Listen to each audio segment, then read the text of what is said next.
Alright, what's going on, everybody? So, we are back to finish where we had left off with How to Stay Young by Christian D. Larson. We just got back from church, and today was a really good day. The pastor said a lot of things that I had been thinking about the entire time driving over here. I actually walked up the mountainside because I've been going to Sandel's church. I call it Sandel's. I guess it's called Sandals. To each their own, But he had mentioned something about loving thy neighbor, and we've read it through Wallace D. Wattles, the importance of loving your fellow men. In the Bible,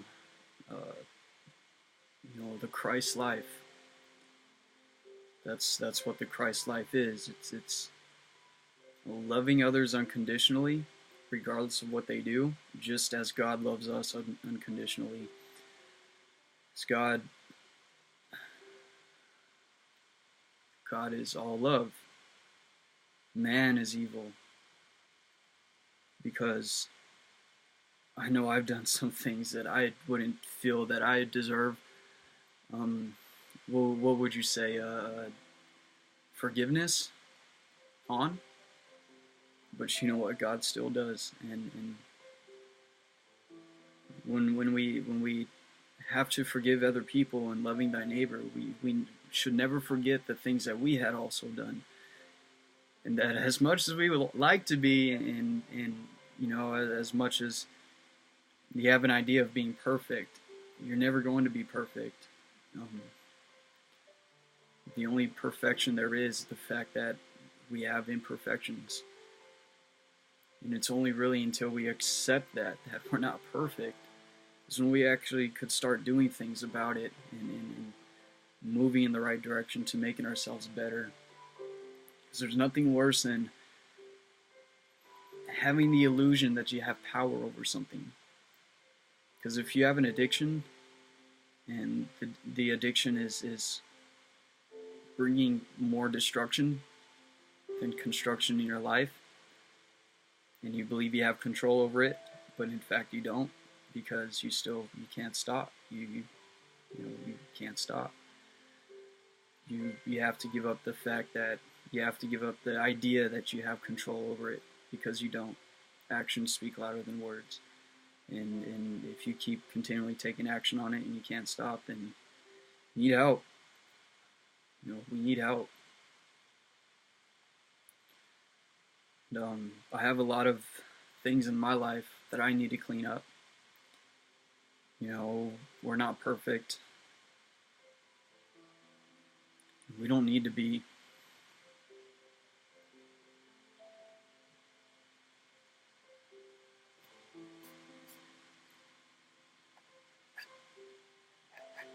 I was supposed to meet with the girl there today. Didn't exactly end up working, or end up happening. We were both there. Just a lot of miscommunication. Wasn't exactly planned the best. And you look forward to seeing that those people, that person. And when it doesn't happen, it just kind of leaves you like, well, so okay, this is like the third time this has happened. Of all the times this has kind of happened between us, you're the third girl that this has been happening to me with, and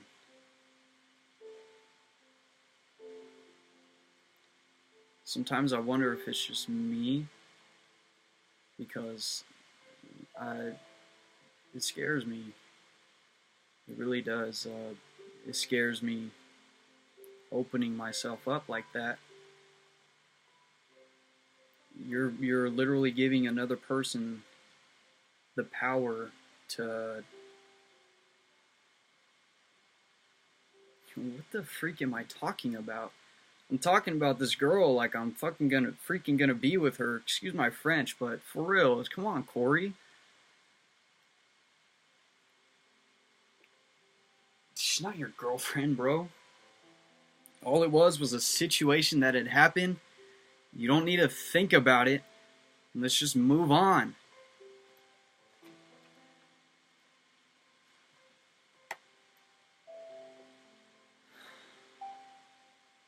The only love you need in your life right now, bro, is your own. It's like that's the love story I need, is me learning to love myself again.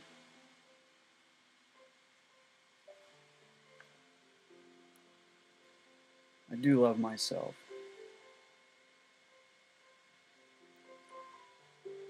So where were we? I remember us saying we were on page 64. And the last thing we established was how we need to get our own thinking correct. And we need to get our thinking correct. Because it is our mindset. It is our mindset. You know, they say emotions are a product of our thoughts. Because when we think something, those thoughts, you know, our body releases endorphins, chemicals, our brain, our endocrine glands, you can say, will release hormones within the body, making you feel a certain way. But then it's like, I seen another thing. He was talking about how the emotions, just like thought, are an intangible force, and that our emotions are picked up by the cells, but the emotions don't originate within the cells, within the body itself. You know, like emotions are an energy just like thought, and everything that happens, it's an energy from mind, and mind is invisible. Mind is not physical, it's metaphysical, it's beyond the physical, it's an intangible substance, and likewise with you, likewise with your thoughts, likewise with your emotions. They're intangible, they exist in the inner plane, they exist as a functioning of the consciousness, they exist as a tool that we use to create.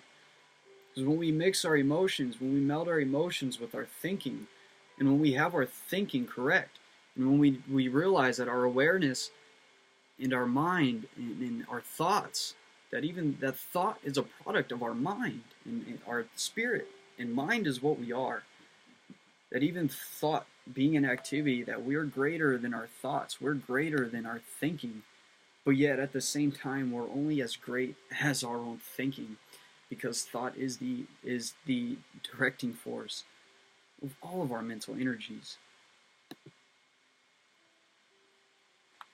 So when we get our thoughts and our mindset correct, and we live from that, we become that. You know, we're living from that person. Then it'll transmit into the subconscious minds of our children. That's all we want. We just want better conditions for the next generation.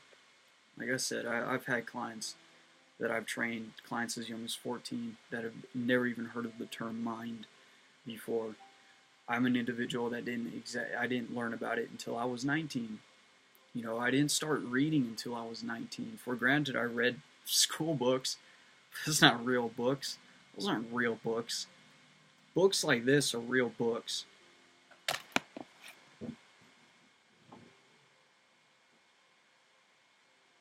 Books like these.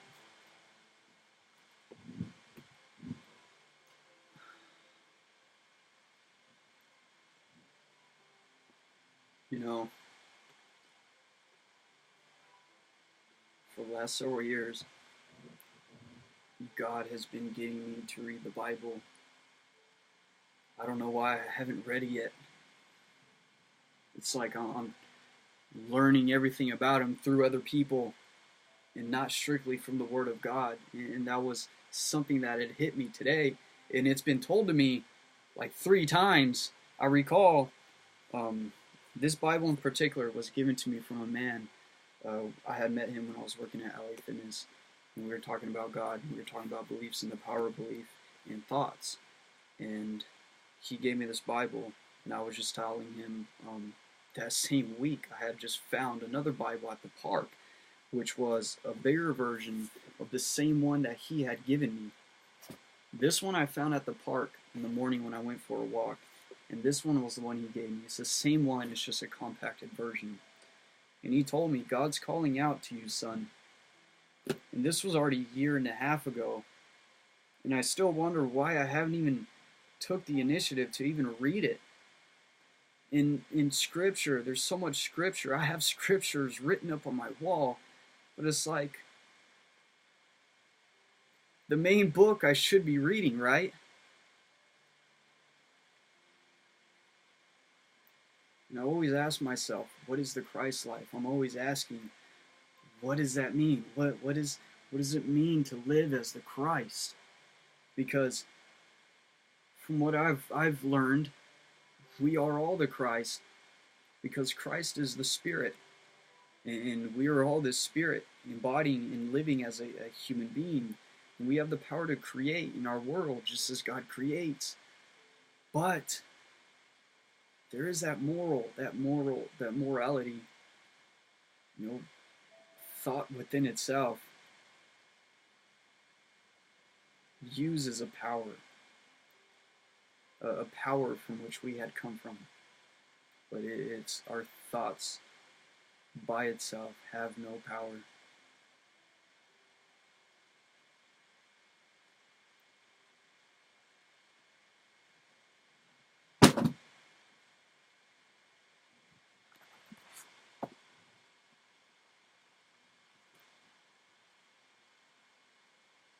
God is good. He's working on us. He's working on you. Let's go ahead and let's continue with this next chapter. To transmit to their children the perpetual youth-producing tendency, it is necessary for the parents, however, to permanently establish this tendency in their own subconscious minds before the conceptions of those children are to take place. And what he says by conceptions of those children, he's talking about the way the children think.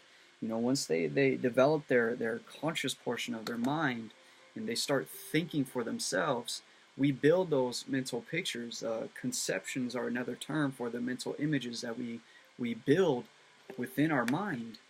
And when they have the subconscious,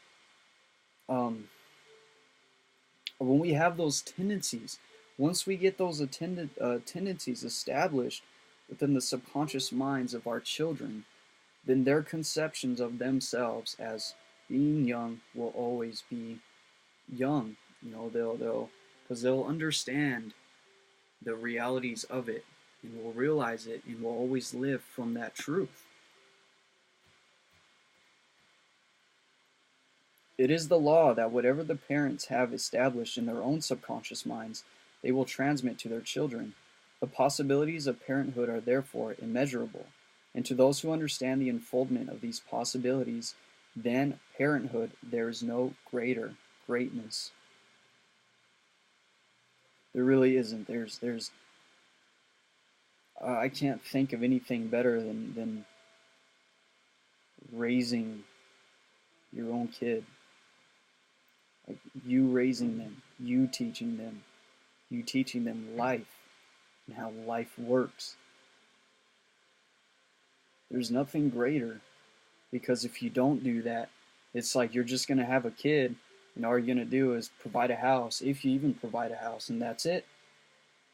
If you don't help your kids think correctly, if you don't help your kids in their own growth and thinking, they're going to grow by themselves, and they're going to learn from other people, and they're not going to learn from you. And they might not even listen to you if you try to tell them something, because then they're going to have it in their mind that, hey, out of all these years, now you're going to tell me something that it took me years to figure out by myself. We can't let that happen. The subconscious minds of all persons whether they be octogenarians or in their teens, contain the age-producing tendency. Young parents will therefore transmit this growing old race habit to their children, just as readily as those parents that have begun to show the signs of age. For this reason, all persons who expect to become parents must completely remove this race habit from their subconscious minds before they can transmit the youth-producing tendency to their children. So, as we were saying, in order for us to actually establish a mindset like this within our kids, we need to develop that mindset ourselves. Because who are you to tell your kid to do something if you're not doing it yourself? Those parents who succeed only partly in removing the age-producing process from their systems will give their children the power to retain the vigor of youth for a longer period than the average. But all parents can succeed completely in this respect, and all should proceed in this determination in mind. Every effort to direct the subconscious to do what we desire to have done should be prompted in the firm conviction that the subconscious can. To have absolute faith in the subconscious is to reach the inexhaustible powers of the subconscious. And when these powers are reached, there is no object in view that cannot be accomplished. And to go back with the scientific term from the Master Key system, once we build that image in our mind and we have a clear mental picture, then it will be inevitable. Visualization is the most direct way of impressing the subconscious. You know, if you get feelings of you know, let's say unpleasant emotions, for example, the best way to relieve that is to, you know, take a deep breath and to really just clear your mind of what it is that you're thinking. You know, whatever pictures, mental pictures you have in here. So remember, this is the directing force of everything. And when we build a mental picture of something that's negative, then we're moving all of our energies into a negative vibration, into a negative energy. And we don't want that, because once we do that, then we'll start attracting more negative in our lives, and then we'll be surrounded by more negativity. Something that I'm struggling with learning to do myself, because we have to change our mind. We have to change the way we think. We have to be willing to abandon the current mindset we have in order to create another one. Every effort to direct the subconscious to do what we desire to have done should be prompted to having the firm conviction that the subconscious is to reach the inexhaustible powers of the subconscious. And when these powers are reached, there is no object in view that cannot be accomplished. To properly impress any idea or desire upon the subconscious, the conscious mind must not only be firmly convinced that the idea is true, but must keenly feel the nature and the purpose of that idea. And there is no attitude of mind that will promote these two essentials as thoroughly as faith.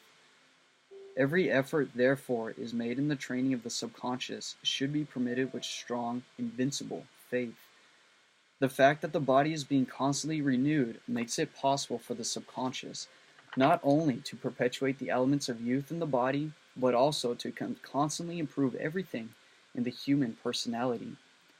Therefore, when the subconscious is being directed to produce the elements of youth, it should also be directed to produce the elements of beauty and physical perfection. Impress upon the subconscious the most perfect idea of physical beauty that the mind can possibly conceive, and desire with deep feeling that the elements of that beauty be produced and expressed through every atom of the physical form. In like manner, direct the subconscious to build for yourself a finer and a finer personality, a stronger character and a more brilliant mind, and always proceed in the faith that the subconscious can. You know, as I read these books, the more I see, the functionings of, the mind, and how it might sound so simple as we read it and we go over it, but how unsimple it is actually making it happen in our lives. Because like I said, we have to abandon our current mindset. We have to be willing to change the way we're thinking now. And the thoughts we have now has developed the person we are now. We're all that we are now is because of everything that we have ever thought. And how we're expressing ourselves now is from the way we're thinking at this current moment. Thought is an activity of the mind, but it is not the mind itself. Because you could think one thing today and begin to think something else tomorrow. And those thoughts that we think habitually are the ones that take root and become who we are.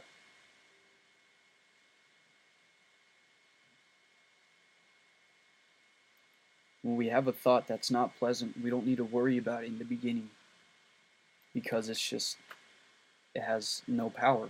You know, it's weak. It's a weak thought. But if that thought is persisted in and is emotionalized and has conviction, that's when it becomes power.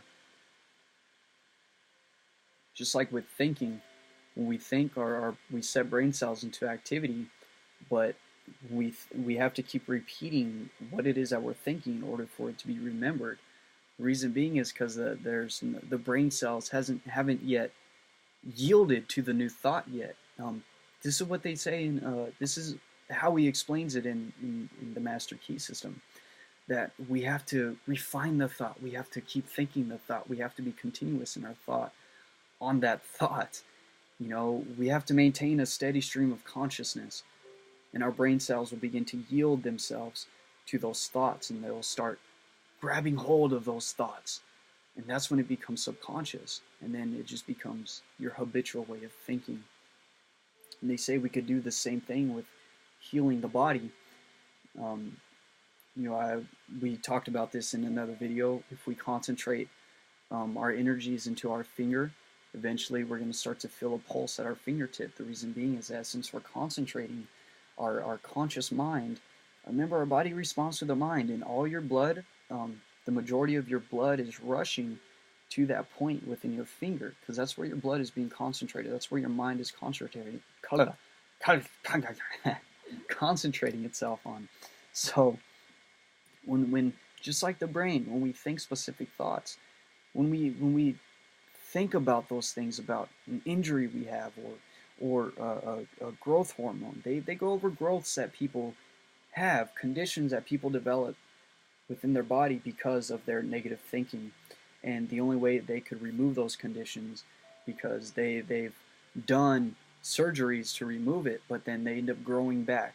That's because the growth didn't come from anything physical. It came from something beyond physical. It came from something metaphysical. It came from their own mind, their own way of thinking. The body always wants to keep itself healthy, and when we think along the lines of nature, and we don't interfere with the process of what's already happening within our subconscious, and we concentrate on the actual, my finger, if you get a cut, it's being healed. Concentrate on the fact that it's healing itself, because if you concentrate on the fact that it's not, you're going to be interfering with the healing process that your subconscious is automatically trying to do for your body. Remember, that's the power the conscious has over the subconscious.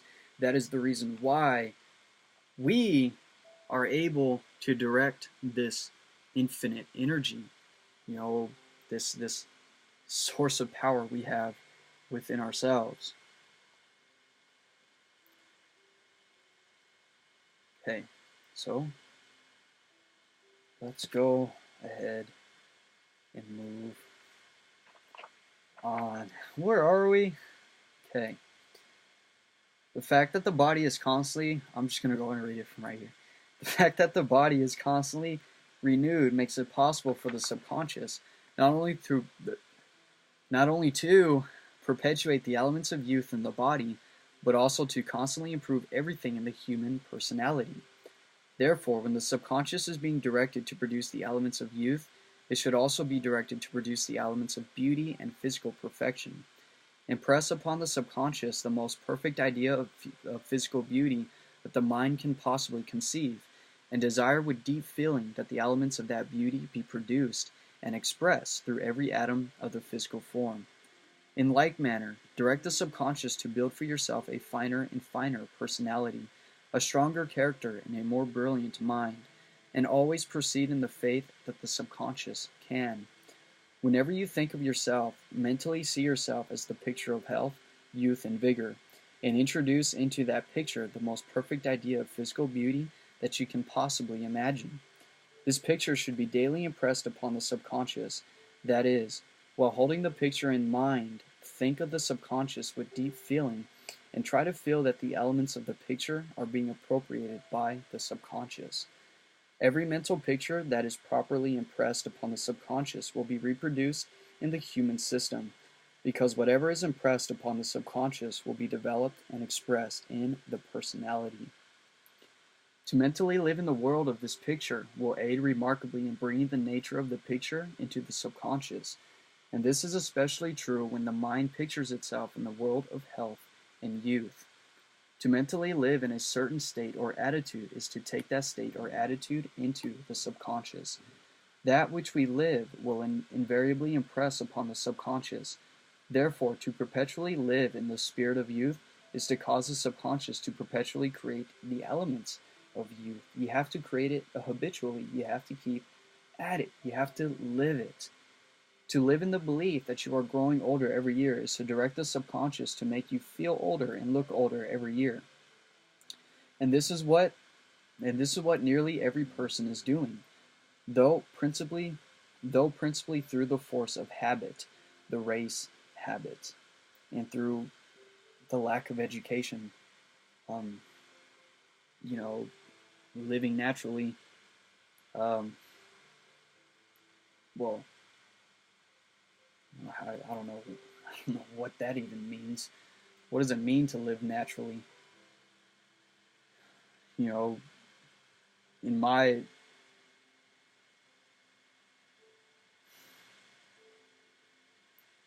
living in unity with the way reality works is living naturally.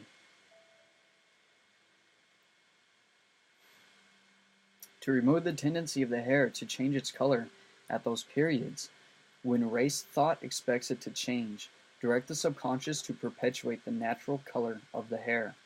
The fact that the color of the hair has already begun to turn gray need not cause anyone to hesitate to apply this method. The actions of the mind can produce chemical changes in the physical system. To restore the natural coloring matter of the hair would be no more difficult for nature than the healing of a wound, but changes and modifications in human nature can be produced only through the subconscious.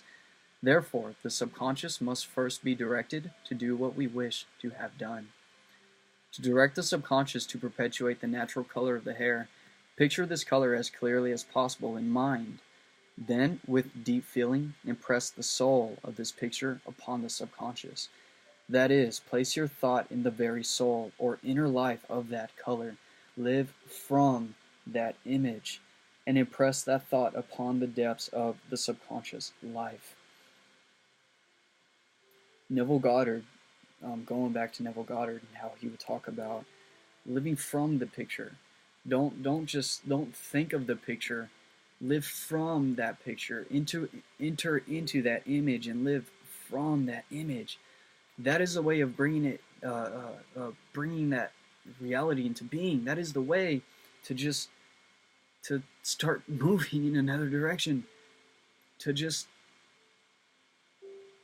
picture it in your mind and just abandon all else and just start acting from that image. Excuse me.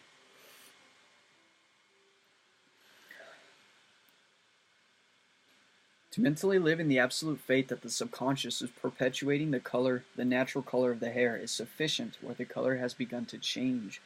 But where the change has begun, special attention must be given to the matter daily to restore normal conditions. To retain the natural color of the hair, it is also necessary to avoid strenuous mental action. Hard thinking, forced thinking, nervousness, worry, fear, and similar adverse mental states. This is also true with regard to the perpetuation of youth throughout the system. All mental states must be harmonious, in all physical states, wholesome. To secure harmonious mental states and wholesome physical states, all that is necessary is to direct the subconscious to produce them. The subconscious can and will. To direct the To direct or impress the subconscious with the positive assurance of securing the desired results, there are three fundamental essentials to be closely observed. First, the idea must be impressed. First, the idea to be impressed should be clearly discerned in mind, which means first we need to get a clear mental picture, and that picture needs to be as crystal clear as it possibly can. Second, when concentrating this idea upon the subconscious, the mind should act in the attitude of the deepest possible feeling, meaning that once you create that picture, do your best to feel that you are that person now, and do your best to live from the image that you are that now.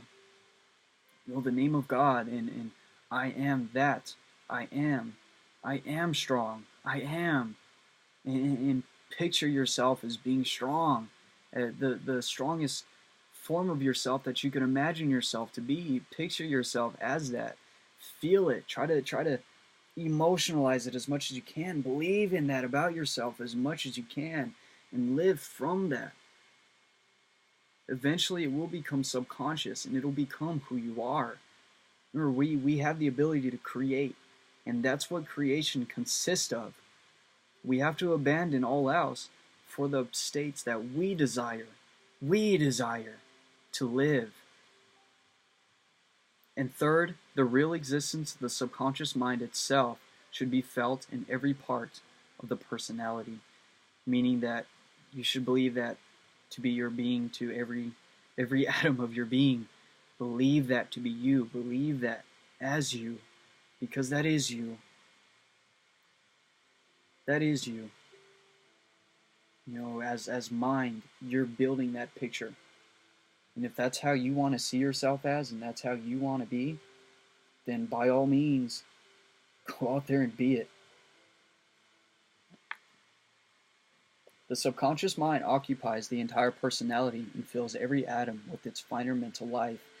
In fact, it is an immense inner mental world that permeates every part of the being of man. Therefore, when trying to impress an idea upon the subconscious, attention should be concentrated upon the finer life that permeates the outer life.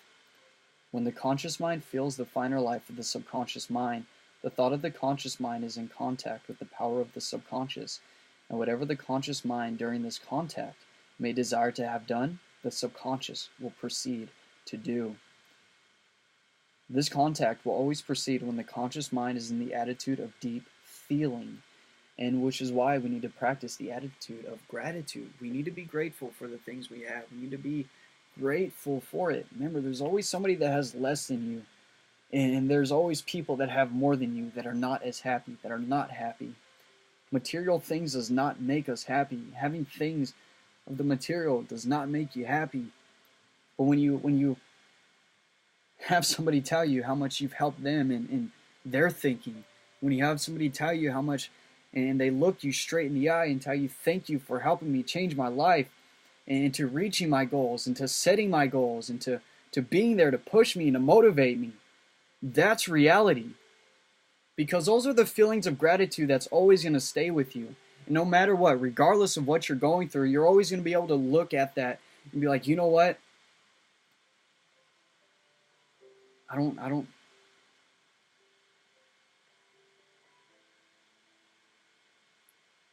I'm responsible.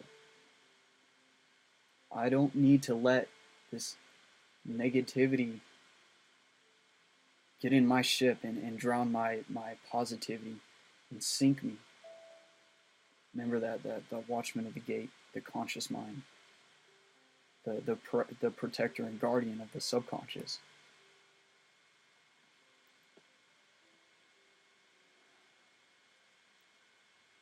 The kingdom of heaven is within you. And that kingdom is of thought and feeling. It is not material. When the conscious mind feels the finer life of the subconscious mind, the thought of the conscious mind is in contact with the power of the subconscious, and whatever the conscious mind during this contact may desire to have done, the subconscious will proceed to produce and to do. This contact is always produced when the conscious mind is in the attitude of deep feeling, and this deep feeling will invariably follow the combined action of faith and desire. The desire to impress the subconscious and the absolute faith that the subconscious can do whatever it is impressed to do. Oh, wow. That is the end of chapter 6 of How to Stay Young. And that chapter is entitled Training the Subconscious to Produce Perpetually the Elements of Youth. So, Creator, let's go ahead and take some time to think about this and what we have read.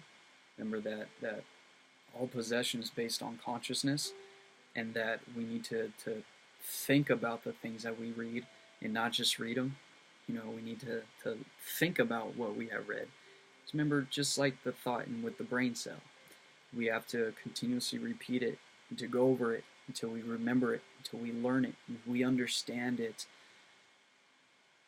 Reading it and accepting it does not mean you understand it. Reading it, observing it, living it, experiencing it, that is understanding it. And you don't need to have money. The law of attraction is being employed all the time. And we're using it whether to create good or bad in our life.